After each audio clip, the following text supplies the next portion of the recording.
I'm Bridget Cullen, And I'm Matt Cullen. and this is our Blue Chair story.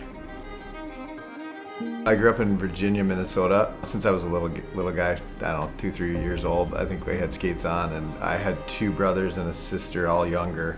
And so we would just go out and skate in the backyard. It was just kind of like a way of life. We ended up moving to Moorhead when I was in 4th grade. Played high school hockey for the Spuds here in Moorhead. And then I went to St. Cloud State to play college hockey. And then after my sophomore year, I turned pro. I was drafted by Anaheim.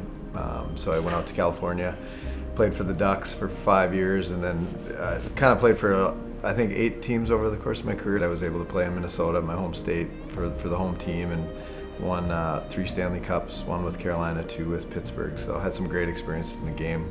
Longer career than I ever would have hoped for. I had 3 kids along the way with Bridget, my wife. She is the heart and soul of our whole deal. She's always had a heart for helping people as far as I can remember. And so she was the one that kind of, laid the groundwork for the idea of starting a foundation after I played pro for a little while.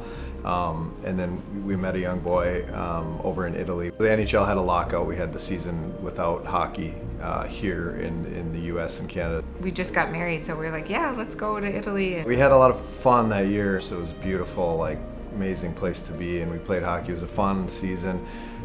We had some close friends there that introduced us to Jacopo, was his name. He was a young guy, and had a brain tumor, but was just full of life and just a huge hockey fan, and we just loved spending time with him. And he lived 20 minutes away, so we would go visit him every once in a while, and he'd come to games. And so we just got close with he and his family. Even though we couldn't speak the same language, we didn't speak Italian very well, and they didn't speak English very well, but we just kind of had just a really close connection. Matt was his favorite player, and he ended up passing when we were there, and it was really sad. That was kind of the catalyst to start, raising money for kids and cancer specifically. He was just always so happy to see Matt, and I just thought, oh my goodness, we're helping this child, and he's going through some awful things, and it just made me realize when we got home from Italy, we need to do that. We need to go all out and just do this, and kind of in honor of him. When we came home from Italy, Bridget started going about getting things started for our foundation, and it was kind of cool how everything just came together. I remember we were hoping to maybe raise $50,000 in our first event, just to be able to start with something, and it was just one of those really cool experiences where the word got out and people jumped on board, and I think we ended up raising close to $150,000 our first year, and we were like, wow, this is pretty crazy.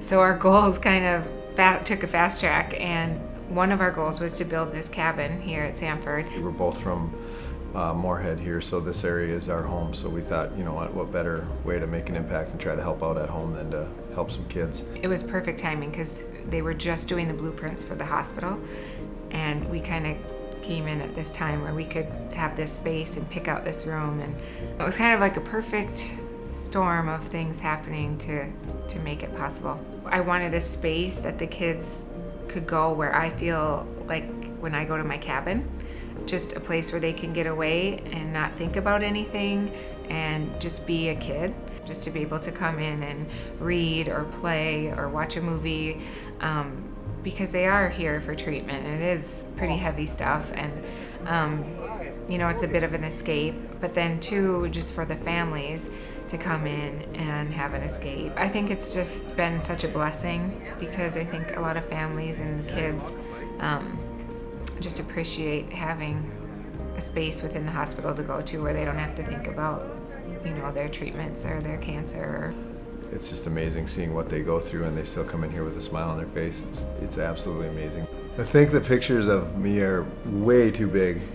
We went through that several times, but we're just thrilled with how it turned out. It was so fun the first time we walked in here. I just remember getting goosebumps walking in here. Just what a cool experience it was, just seeing this and seeing it become a reality, and then being able to see kids in here just unwinding and just relaxed and being kids. And I know Bridget and I are both just thrilled with how it turned out. Well, I don't think of it as anything special that we've done so much as just we're kind of been able to facilitate people around jumping on board and helping, and so that makes you feel really good. And I think you know, we live in a pretty special community. We've been able to help a lot of different organizations through the money we've raised, but this probably, of all the things that we've done, this one has, you know, maybe made the most impact, like direct impact to the kids and helping them and just helping their situation a little bit by trying to put a smile on their face. So I think that the cabin here has been just one of the things that we're most proud of and excited about.